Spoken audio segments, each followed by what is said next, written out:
So welcome to signing day. Well, I'm happy. I'm good. I'm also a vegetable. What do you want to know? Longest class ever. Largest, as far as I can tell, this is the largest scholarship class of student athletes in any sport ever at this school. Why? Combination of things. Large graduating senior class. Couple guys that were injured that have discontinued their careers. Couple defections. Simon, so good to see you. Simon, when do you bring your kid here? You know how family I am. I love kids in the anywhere. Hold on, what was the last one I said? Defections. And some cancer removal.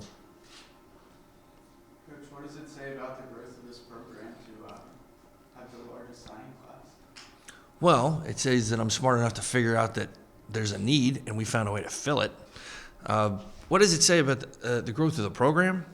Not about the size of the class, because the numbers are going to be the numbers. I'm still going to be hovering around 100 with a total team all the time.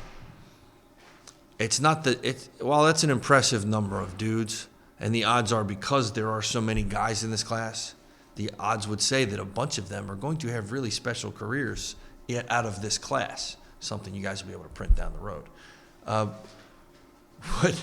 What's more telling about the growth of the program is the number of schools who have tried to poach us. And it started being impressive, now it's kind of ridiculous. That truth be told, if social media didn't exist, I wouldn't tell you guys who we were recruiting anymore. Because there are schools, and I'm telling you flat out, this is not my opinion. There are schools who go find our recruiting list. Don't go do any work, just go get those kids. And it says a ton about what my guys do and how they evaluate. And it says about the respect that the program's gotten. And when I say poached, I don't mean Delaware or James Madison poaching. I mean 1A schools, Power 5 schools. I have multiple kids that told Power 5 schools, go away. I found my home, it's nice. It feels really good. It's also massively annoying. Do your own work. Coach, who's your new Reno on the road? Who's my new Reno? Yeah. There's no new Reno. I mean, Lyndon took the job of recruiting coordinator for the year, but we spread those duties out amongst everybody else. Would you say that there was a concerted effort to stay a little bit closer to home this year? And by that, I don't just mean Maryland, I mean within 6 or 8 hours rather than wider. I don't know, Stan. I got more dudes from California, got more dudes from Florida. And the sheer number of the class, geography was going to expand anyhow. But the numbers of guys that are within 3 to 5 hours are up because all the numbers are up. That's where we always try to do our best to keep those young guys at home. But on occasion, per need, we have to travel farther, and we did. On the contrary, Coach, Baltimore seems a little bit thinner on your list. There were two. Absent is Calvin Hall, Loyola, McDonough, usual 30-minute away schools. Is that more just based off of strategic recruiting areas? Do you see Metro's a little bit more popular than Baltimore this year? If we didn't have 2 guys poached in the last 24 hours from the city of Baltimore, we wouldn't be having this conversation. I was going to ask that. I mean, I guess that the game you have to point out, you expect that, but it's got to piss you off as well. Well, as you know, 10 years ago, or whenever I took this 8 years ago, whatever, 5 years ago, I don't think anybody cared who we were recruiting. Even after 2011, even after 2012, I don't think they cared who we were recruiting. Oh, they care now. And instead of doing their homework, let's put it this way. When I was a 1A guy, we recruited well enough, and we recruited the right type of guys that we didn't worry about losing guys the week before signing day and then having to go chase 1 AA guys so we could fill our roster. I'd say the school, and I'm not naming names, and I'm not talking about those kids. Don't even ask, okay? But it's pretty sad when you're a 1A school with the budgets that they have, and in the 11th hour, they're looking at little old Towson to poach kids. Now, that's a general statement. Clearly, we're not little old Towson anymore. Is that, you have to, I mean, do you look at also the positive of that? Okay, that opens up something else, now I could go the other. It is what it is. I mean, clearly something that we're going to have to give a little more thought to in the future as this is becoming more of the norm, that our status is pulling attention. And it can negatively affect the bottom line in the end. You know, you lose human beings that you expected to have. Now, truth be told, I love these kids. Like, did we get poached? Yep. Did we get to the degree that we could have? Oh, God, no. I could be sitting up here saying, sorry, guys, no press conference. Seriously. The class of kids is talented. The potential has always been good. But what I like the most is that these kids, and for you followers, it's men of substance that truly have figured out what is important in a college experience. I'm telling you flat out from experience, a 100,000-seat stadium is not important. That does not make you a better person, student, athlete, or anything. It doesn't. And it does not provide you any more opportunities than it does if you play in front of 500 people. Some people have yet to figure that out. The kids that are in our recruiting class have. And it's not like we're not providing something special. Oh, we are. But they get what's really important. And in the end, it's people. Would it help if they were going to go to find an early signing date next year? Oh, I'd love to have an early signing day. I really would. And the people that don't want to have an early signing date are scared that they're recruiting the wrong type of guys, that they're going to lose them in the 11th hour, and they won't have anybody to pick from. And no, I'm all for an early signing date, and I think it's going to go through finally. I think it's good for the kids. I think it's good for the game. I think it's good for everybody. Just scanning the weights of some of these kids, is this also the biggest recruiting you've ever had, not the largest? The No, biggest? I think if I put them all in the back of a pickup truck, that pickup truck's not going anywhere, and I don't care how many tons that cab holds. No, there was a concentrated effort. We've been allowed to do this now. Like, we've really gone after and changed a little bit of our mentality. As the world grows, so do human beings. And if you, Stan, you've been covering sports for a long time. If you remember way back in the 60s and 70s, you know, they would look at some of our freshmen coming in right now. The professional football players of the 60s, some of those guys would look at our freshmen like they are Andre the Giant. And the world is growing, and we're growing with it. So at least we're keeping track with the trend. In terms of size, guys like Zane and Dimitri coming in as transfer students, that helped their cause a little bit to play sooner that they've had a year in college where you're going. Oh gosh, yes. And trust me, I spent a lot with the number of guys that we lost, especially on the offensive line. I had no choice but to spend a lot of time in California, which is a very difficult thing to do and still keep East Coast time. And interviewed a lot of kids, just a lot of kids. And the great part about it is we found good football players. That was easy. But these are kids that fit us, that fit this school, that fit our vision, that fit the way we think about athletics and academics. And having actually, Zane's on campus already. And he's only been here for 3 days.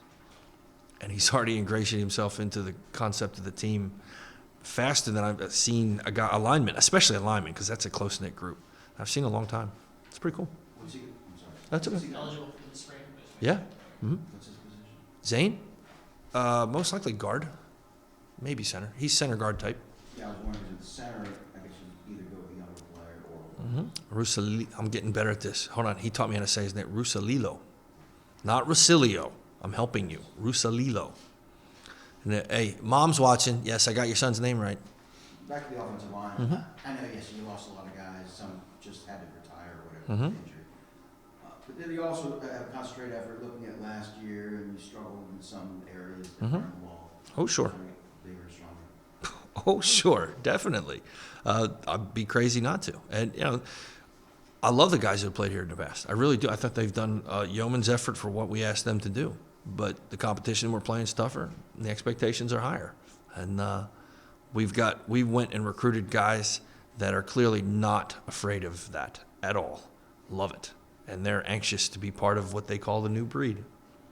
Was Zane one of the ones possibly being coached? Being poached? Yeah.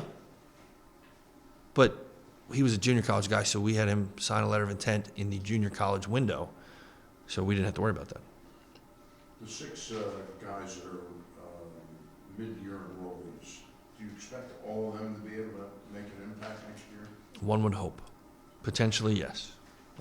Again, pretty deep vetting process for them to actually be here. It's not like we went and found bodies. These are kids that fit our style of ball, our style of school, and our type of family. So they were all brought in here, and like you can ask them. No one ever gets I'm not promising anybody anything other than an opportunity, but they will be given an opportunity, and what they make of it is truly theirs. Did you recruit differently on the defensive side of the ball with a change on the staff? Not really. The schematic differences are minimal. They really are in the end. And I will tell you that when Lyndon was hired, there wasn't one addition or subtraction based on scheme from what we were doing to begin with. I know you don't promise anybody anything, but is it safe to say you're pretty happy with where you are at the quarterback position over the next couple of years? You're not going to over-recruit a position. No, and especially at that one. That there's only one ball. And truth be told, if you're going to be any good on the whole, the odds are that only one guy, if you're going to be successful, if one guy's taking the snaps all season long, you're going to have a chance to be successful. And if you go back to our years when we've only had one guy take snaps for most of the year, that's exactly what happens. I have great faith in Morgan. He's working his butt off. He did in the offseason. Ryan Stover has moved up to a position of great respectability on our staff. Tristan Harris has done a great job. And if you haven't figured this out, all right, Ellis Knutson is playing tight end. And with his body type, with his knowledge, and with his athletic ability, I would say that if he does this the right way, he might get a chance to be looked at that position. You mentioned tight end, some of those positions, maybe Tanner graduated. You talk about the two tight ends that you signed, Miles is somebody who's been around forever. Down at St. Francis, he's been to camp. He knows our staff. When I say he knows our staff, it's kind of ridiculous how much he knows our staff. And this has been something that's been in the works for a long time. And he's one of the young men that told Power 5 conferences, go pound sand. That this is my home. This is where I'm going. This is how I want to represent.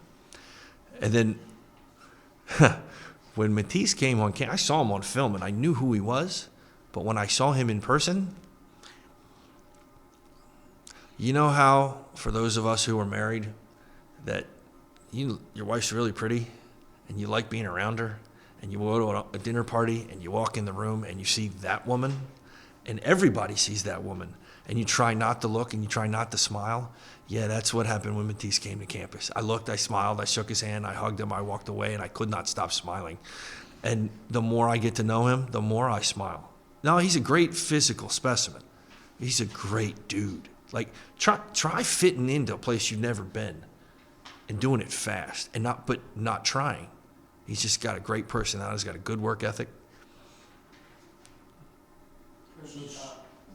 Go on, young. Come on. Andre and Christian obviously graduated. Do you think the wide receivers you recruited this year are going to have the chance to step in and make an impact right away? Yes and no. They're really talented. They're really fast. I mean, especially at that position, we've taken a fast group, and those kids are so up to this point ridiculously fast. So that's certainly going to help them. But in the end, it's really mental.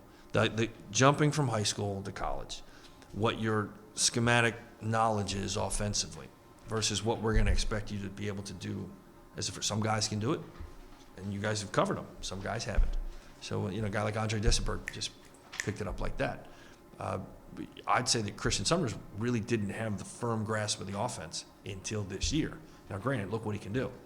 So we don't tend to not put guys out there based on potential. It just depends on how fast they can pick it up. But physically, they're all gifted. They're all fast. And they have made the overall 40 average of the wideout group change, and for the positive. Running back position, since Terrence, that's been a sort of a highlight real spot for you. Where do you think you are right now at that position, and how about the couple additions here? Well, I feel good with, Shane's, depending on who you ask, freshman of the year for something. And as well as Darius played at times last year, occasionally Shane played better, did things that Darius couldn't do, and did things that Darius could do, which was pretty impressive. For a long time, I will not forget when the safety came down to Richmond and gave everything he had to Shane. And at the end of the play, Shane ran for another 40 yards, and that kid never played another play. Now, if he would have hit Darius Victor like that, I would have expected that. but not a redshirt freshman, and not a guy that doesn't weigh 215 pounds. So I'm feeling really good where we are with Shane. And for those of you who have watched closely, Deshaun Weathington's a talent now. Shane, the one from Easton? Yes. hmm As far as the young guys that we're talking about, they are all in the same vein of Shane or Deshaun. Extremely talented guys with good backgrounds, with impressive history, and more importantly, try being a running back who now goes to Towson. I've been a quarterback guy my entire life. I'm coaching good quarterbacks and all that great stuff, but for some reason we've been able to attract running backs, and we've been able to attract quality, talented running backs who are not intimidated by the All-American standing in front of them, that they raise their game and they find a way to get on the field. And I didn't plan on playing Darius Victor as a freshman. I didn't plan on playing Deshaun Weathington as a freshman. I didn't plan on playing Shane as a freshman. They don't give me a choice. So we've just, that's one of the spots where we've done a good job analyzing talent, but we've done a good job analyzing personalities. How many schools do you see out there where there's a guy like Terrence West or Darius Victor or Shane Simpson, and all of a sudden you see transfer, because they don't want to wait. Well, we don't necessarily make them wait. They're good enough to actually play, and we find a way to play them. It's one of the things I'm most proud about how we've developed the offense. It's given us a chance to win too. Also, at the same right, if Morgan has a season, stays healthy, and has a season that we all think he's capable of, does that help your sales pitch? Maybe not even just for quarterbacks, but for other big name transfers. Oh God, yeah. I can tell you, like the West Coast kids, they knew when I came, because Morgan is a California kid who went to Oregon. When I was out there, Towson's not. You guys, people know exactly who we are. All over. It doesn't really matter where we go anymore. And I'll tell you flat out, from a guy who worked here or worked other places, but is an alum of here, that didn't happen. You get across the Mississippi, nobody knows who you are. Not anymore, guys. This is a whole new world. And having these kids have the kind of success on the field, but also how they handle themselves off the field. They go home, they're bragging about their experience here. And it's brag worthy. You got some interesting stories from a lot of things, but tell us a little bit about Mitchell Balls. As a Chicago Bears fan growing up, huge Gary Fensick fan, huge. And he reminds me a lot like him. He is extremely blue collar when it comes to the field, but he's a really intelligent kid. And he's got a chip on his shoulder. I don't want to be racial. I didn't say this. I'm just regurgitating what I was told. Somebody said, well, this is the year where anything can happen. Trump's the president, and we got a white defensive back. And he's really good. And for us, we didn't. Just like anything else, don't care. Kid can play ball, period. And he's got 2 years of eligibility. He does. Now, along the lines of, out there recruiting stories, what goes into recruiting a player from Belgium? We were having a camp, and this person who does not speak a whole lot of good English, does not speak English well, but he didn't speak good English, so he told me. I had no idea who this guy was. And evidently there's a international program, and one of the schools that this international football-ish program heard was respectable was us. So this kid came over from Belgium, had established 4 or 5 schools on the East Coast of which he was interested in. And we were one of them. And he just wanted to show us what he could do. And good Lord, could he do. I don't even know how much we got him listed as weighing right now, but what he can do with the body that he has right now is freakish. We got him listed as a defensive end. I guarantee you he can play 4 or 5 different positions. After we worked him out for the camp thing, part of our conversation was having conversations with him about football. Like, how you're from Belgium, how good can your football intellect be? I've just been happy if he read Football for Dummies once. No, he was well beyond that. And then he's been playing for a while. Now, with all that being said, it's great that he's got some skill. He's great that he's a smart kid and he knows a little bit about football. Watching him interact with our coaches without trying, we had a really good idea that he was our type of guy. And then we flew him back during the season, had a mid-season visit with him, which is a challenge. And, budget-wise, that's a challenge. We're not the AAU basketball Australia dudes. We can't afford all this stuff. But the conversation was, is the juice worth the squeeze? I will tell you that I did not home visit him. Don't have the time nor the money. But he's here now. Without a lot of tape for us to have seen so far, what would you say is his forte as a defensive lineman? Is he still the edge type guy? Is he a penetrator? Right now, he's an edge type guy, but he's just a freshman. I mean, the sky is the limit for him. He could go play fullback for us tomorrow. He could play tight end for us tomorrow. And he's got great skills at all of them. Does Pat Scary know about him? Shh. No, he's not tall enough. He's not tall enough. Who am I kidding? I love Pat. If he really wanted him bad enough. I was negotiating for Benjamin for years and just could not get that done. It's just for a couple games. One game, been great. The tight end that's a transfer, Matisse, is that an interesting story? Other than, He played one play at the City College of San Francisco. but he'd have been in a number of schools. Honestly, he's one of these kids that got recruited, kind of got missed, and ended up at schools he shouldn't have been at, based on information that he was given that probably wasn't good information. And I would like to thank God that we were there to pick up the pieces. He's more talented than anybody knows. He's, for his size, again, I could say like Tebow, for his size, his athleticism, no. He's very athletic, but he's not very good with a basketball at all. Not good at all. Though he can catch a football, but he can't catch a basketball. I promise you. Now, he has how many years? He is too. He is too. At least you're gonna have a lot of competition at linebacker. Mm-hmm. Abdullah Kanate. He and I were discussing how to say his name. When he refers to it as Kanate. As an English major, I said I disagree. Then he proceeded to tell me that there is an asterisk or a hyphen asterisk type thing at the end of his name, which changes the vowels, how the vowels work. But he's on campus too. He had a quiet career that was undervalued, and he's one of the guys that he's walking in the door expecting a challenge to play right now. Is he truly a seminary student? I mean, Well, Wyoming Seminary is a prep school in Pennsylvania. Okay. Yes, that's just that. I think they've moved from their full-blooded seminary. And now that would be a cool story. You could tie it into when I was the head coach at Catholic University, and it's great. Jamal Parker also is coming in. He's here now, Here. in school, ready to go. Is he inside or? He is inside until he proves that he can be outside. Can I ask you a question about future scheduling? I know it's I supposed to be- desperately wanted to say no, but no. Okay. Randy getting the job at Connecticut. Mhm. Does there ever fit there down the road, do you think? For us to play, Yeah.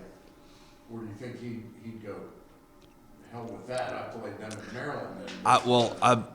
I knew that when the conversation about us playing this coming season was on the table, he smiled and shook his head. He didn't want to play.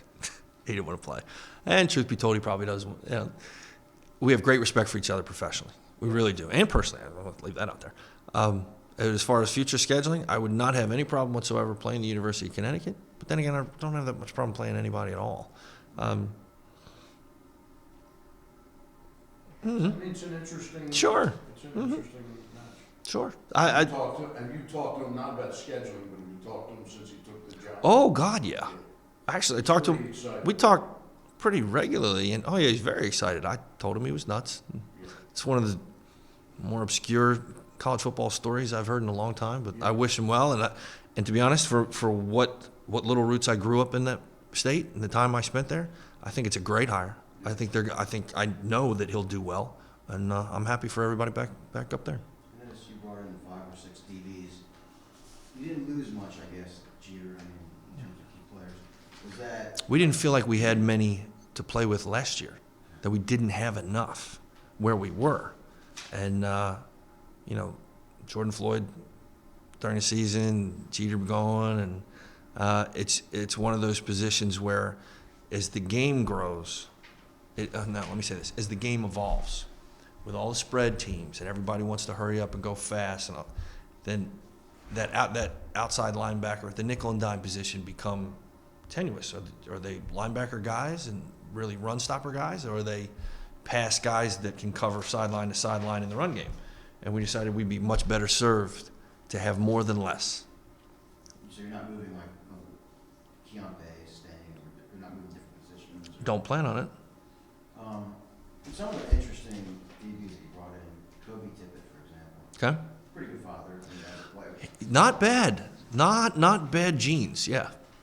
If you ask the head coach at Cheshire Academy if there was a play needed to be made during the game. Now this is a school that has guys going everywhere. And if you asked him to put his money on the table, to be honest, he would tell you that Kobe's the guy he relied on to make the play, period.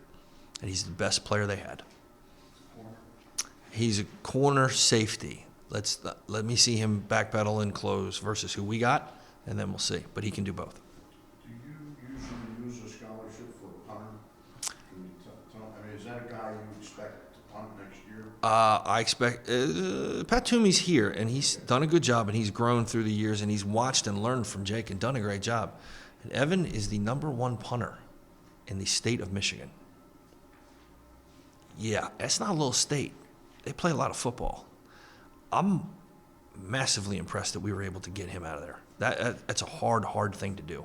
And not only does he have great potential as a punter, he's really, really smart. He comes from really, really smart people. And So is he a wide, I mean, is he a guy who plays a little? at high school he punted and kicked, but he played other positions. And we actually talked about this. Are you going to be able to move to the spot where you just focus on this craft instead of being a football player who can punt? And he's secure in making that transition. But having a punter who's played linebacker, yeah, that's kind of cool. Like, if anybody ever breaks, Jake Ryder's going to throw his feather rear end down and hope somebody trips on it. This guy's like, he might knock your teeth out that it got to him. I'm okay with that. With Michigan, you didn't have to sleep in his bunk bed or anything. No, I'm not really a firm believer of any of those crazy type things. Let's put it this way. If that's what you have to do to get somebody to come to your institution, I'm really not sure that's the person you really want representing your school. And I'm not saying on the field. I'm saying off. I mean, that's a pretty impressive average, 44.8. For a high school kid? Yeah. Yeah. Is he somebody that can compete? To be Sure. a punter? Oh, yeah. And it just at that position above all else. He and I are joking about this. When you talk about golf and the nerves that it takes to be a golfer and stand over the ball and the putt and make the putt, it's the same mentality as a kicker. That doesn't impress me.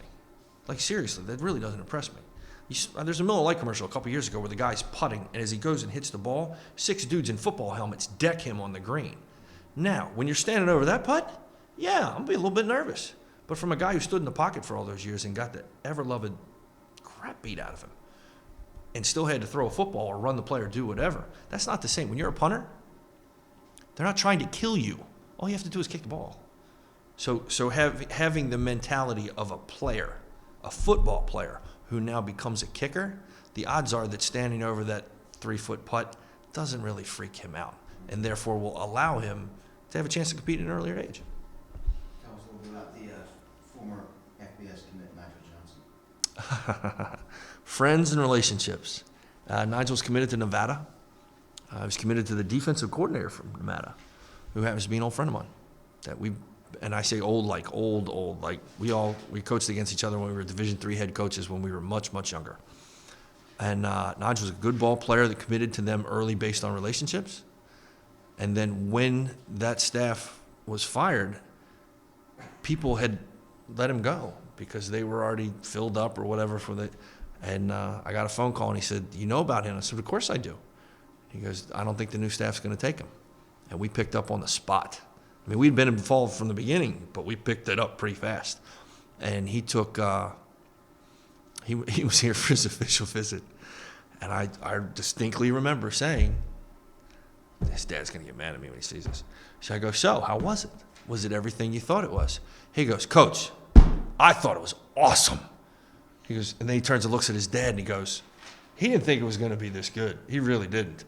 But he's blown away." And the father's like, "Really? It's 8 o'clock in the morning? I haven't even had a cup of coffee yet, and you're throwing me under the bus?" And he looks at me, "Yeah, Coach, it's a really nice place. Please don't listen to my son." You mentioned wide receivers earlier. Dorsey and Greaves, Mhm. Maryland guys, and I know pretty early. Mhm. Dorsey especially. Talk about their potential and their Speed. Speed. They're both legitimate fast. Greaves is a kid that got hurt when he was a junior, and he was tearing Montgomery County apart. And when he got hurt, he stopped playing. And everybody said, "Oh, he's hurt. He's not any good." And I know a whole bunch of people in the state, and they all said the same thing. If they evaluated the guys that we had, they thought that he was the biggest steal, that he's so good. As far as Rodney was committed to us so early, nobody ever paid attention to him. All he did was score 5, 6 touchdowns a game and lead Tuscarora to some of the best football they've ever played in their life. And I've been out there before. That's an impressive feat on his part.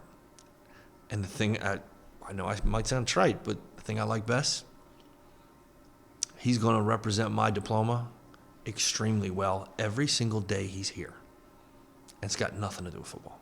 There's guys you won't be able to see till the summer, but the spring, Jabari Allen, those stuff, guys like you, because you have a lot of competition. Oh, gosh, yes. I'd have to look at the roster and the depth chart to give you the exact numbers, but come the first day of camp, and we're not done. I mean, this is most of the scholarship guys, and some guys that are walk-ons that are already committed. I don't need another wideout. That's how deep that pool is of talent. Now, it's not experienced, but it's deep. So, you don't want to compete at wideout? No problem. Sit down. We got somebody. I've been around sports a long time. I've never seen somebody sign Magnifico. What a great name. Yeah, it is a great Right? name. Great name. Is he a guy you think brings a lot of flexibility to the offense? He's an athletic fullback. They say that true hybrid type, that he can play fullback, but he can also play tight end. For his high school, he played everything. He was a stud. And he's one that they counted on. That's one of those guys that when you're in a head coach, you sign him, you talk to him, you do all this, and you look at him and you're like, good chance he'll be a captain one day. That's the type of kid he is. Yeah. And all these kids wanted to be here, but there's a couple of them that wanted to be here almost like, what's wrong with you? You're a little weird. He's one of them. He was bleeding black and gold before his high school football season was over. That's how, yeah. What's his family? Great, down to earth, oh yeah, but not the Joe Tricarico, New York Italian, perpetuating the stereotype. No, just good North Jersey people and love football, and they love football for what it does for young men. They've been around it their whole life, and it's a good addition to the family. Their family is a good addition to our family. Last year, Spidey played to be nice on the defensive line.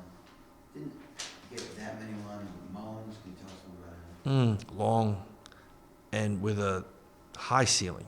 Like when you look at his body, you're like, oh, okay. Hey, you got 35 pounds easy in like a year or two. That's easy, just easy.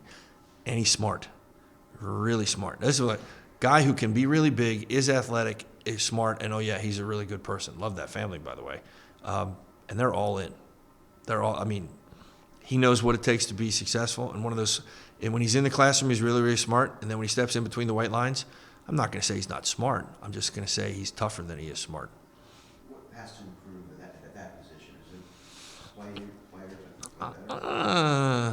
I think we need to be more consistent in how we attack our scheme. That's it. I don't ever have any fault in how we play. We play hard. Our kids play hard. You watch them, they run around. They don't ever quit. But we're not always disciplined to the scheme that we're trying to do. And I think part of it has to do with what we're doing. The other part has to do with how we're teaching it. And some of those differences, I think, will pay dividends this spring. I see Bryce Perkins, a comment here. He finished his senior season with 56 pancake blocks. I take it that 58 of those is pretty special. DeLone Catholic kid, right up the street, not that far away. He's more athletic than he is strong. He's one of those guys that if you didn't know what he was doing, you just watch him run around, you wouldn't think he was a lineman, but he is. And he's extremely aggressive. He's a snap to whistle guy. So he's going to snap the ball, he's going to kick your butt, and then the whistle's going to blow, and it's going to hurt. And then he's going to smile and help you up, which for me, I love that. I think that's one of the most demoralizing things in the world. The worst thing in the world is get your butt beat by somebody who's nice, right? Like, what are you going to do then? There's really nowhere to go. And that's the kind of kid he is. And he loves football. Is he another guy that could put him on 30? Oh, 30 or what do they got him at now? Like 271? 6'3", 270. I would, 300 will probably be the most he ever gets to. Yeah. He's more athletic at 290 and keep him that way. It's interesting when you look at Platt and Thompson, your running backs, that Platt at least weighs more, but it looks like Thompson's bigger on film. Mm-hmm. He runs. Yeah, well, Platt's short. Let's just be honest. And not that there's anything wrong with that. Two different type of backs. And we were, I give Adrian all the credit in the world. We were taking one.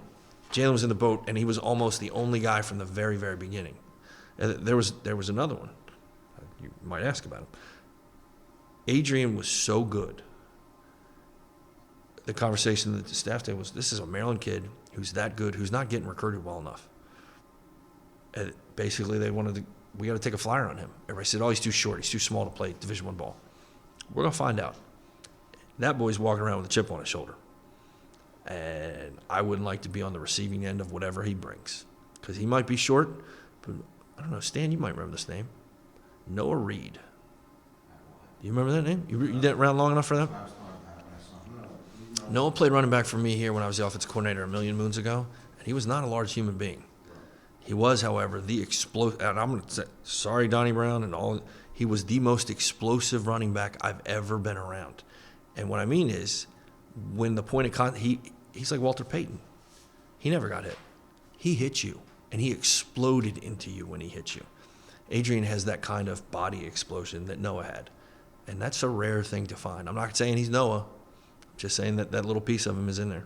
Seems quicker than. Oh, I would think so. And then I'm looking forward to, fast is fast in high school.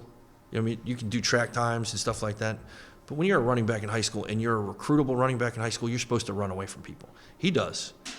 Now, when you can run away from college guys, because next year, everywhere in America, all these kids that signed today, they're going to an all-star team. And the guys that they play against in practice on a day-to-day basis are better than the guys that they played against on Friday nights. So watching kids grow through that. Or maybe he is fast enough to run away from somebody for a play. Can he? But how long can he do it? So we'll see. What does Jalen remind you of? Ooh. A little bit of a surprise. That's a good way to say it. The type of runner he is, when you meet him in person, you wouldn't think that's the type of runner he is. Massively effective. But as I'm making all these comments, I couldn't have told you that Deshaun Weathington was going to be as good as he was this year. Seriously. And I could have never told you that Shane, while very talented in high school, was going to be as physical as he is. I think part of it's the culture here, and part of it was Darius. And so I like what they're bringing to the table, but I'm looking forward to seeing what I haven't seen yet. Will you ever see Deshaun Way? Right, yeah, he's right about now. He's taking the 3 hots in a cot deep, and our off-season program is going to help him a lot. We need to shave a little bit down. He's trying to be the bus, and right now he'd be if he's the bus with flat tires. Do you think it's fair to say the couple of really good years you had that you really snuck up on people? That people, and that's Towson, and all of a sudden you snuck up and you were real good. When you look at the totality of what you have now, with what's coming in and what you have, quarterback potential, you think you could be back to that point where people are going, it's Towson, and then all of a sudden you're real good again? When you're good enough to go to the national championship, that lasts. We're not sneaking up on anybody anymore. That's just not going to happen. Those days are over. And everyone knows it. In 11, you could have said that, and maybe for a little bit of 12, but not anymore. Like I said, when you go out west, 10 years ago, no, you don't really know who Towson is. Now they do, and it really doesn't matter where you go. So, and which is okay. If you actually have evaluated the league itself, since we've gotten the league and improved our game, we've upped the league. We've changed the way certain teams are. Now, you watch New Hampshire now, they're an entirely different football team. And a lot of it has to do with the number of games that we played them and we beat them bad and physically beat them bad. Richmond changed because of us, how they run their offenses and defenses. So we've upped the game, which is good for everybody, but now we have to step it up again. And I think that's where we're getting.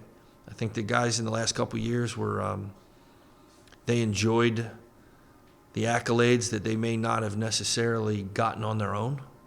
And I got a locker room full of guys that they want to go back to where we were. Not exactly the way we've been last year, but the way we used to be. And a lot more conversation about opportunities instead of obligations, which is what the old heads used to be. Before we end this, were any memorable recruiting stories on the road or every year? Yeah,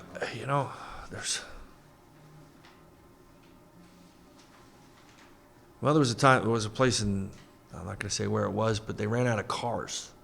And the only car that I had was a Mercedes convertible, and it was really nice. Talk about rolling up to a home visit. The mom was like, yes, that's where my son should go play with that guy. We don't have the budget for that kind of thing. I don't know. But you asked me that, and to be honest, if in the next 3 days, I'm probably going to remember, it's a blur. It's a blur. Okay. I'm on the California circuit, and I'm doing my best to keep East Coast time. And I'm working out because football season is horrible, and I need to go back to do that again. Nothing's weirder trying to keep East Coast time at 3:30 in the morning when you walk downstairs in your workout gear, and the woman at the front desk looks at you like you're a lunatic because people are walking in at 3:30 in the morning from being out. That was a little different. But no, the good ones, it's all a blur.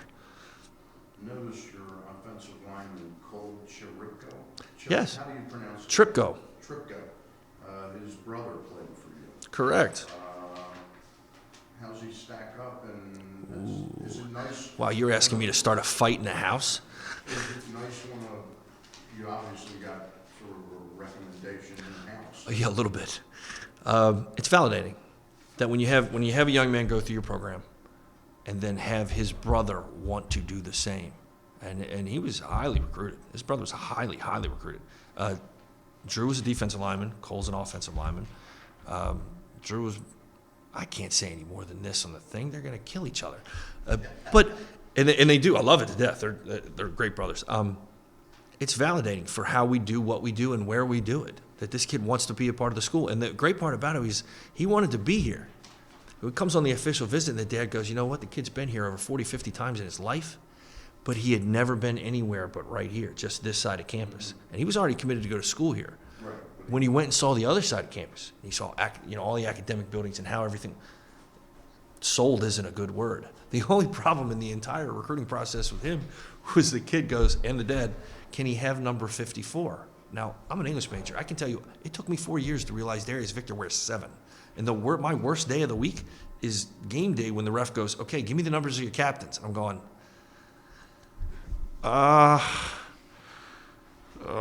Dreon Johnson wears 40 what? I don't know. I don't coach kids by their number. So he says, can I have 54? And it's kind of a conversation. So I dig out the roster. And finally I'm going, why do you want to wear 54? Duh, because his older brother wore 54. And then his dad shows me a flag that's bigger than this. That's a Towson Tigers, and underneath, Tripko 54. Normally the younger brother wants to get out of that. Make his own identity, but it's... He's so confident in himself, but loves the family that he's in and the structure that he's been in and believes in it, that it's not about breaking out and doing his own thing. It's about building upon the great things that his family's already done. So can he get 54? He will be wearing 54. And it's one of the few freshmen who I can actually, trust me, they all text me, they'll call me, they all want to wear number 1. Doesn't matter what position they play. The biggest nose guard on the planet wants to wear number 1. That's the only position I know right now that he can have that number. And one more question about that family. Does he have any more brothers? No, this is it. No, they had sisters, and they were great cheerleaders. They're awesome. But no, that sad part about it is now I'm hoping that his older sisters have kids and I can recruit them. You good? Good. Boys? Thank you. Thanks for coming. Tell everybody downtown I said hi.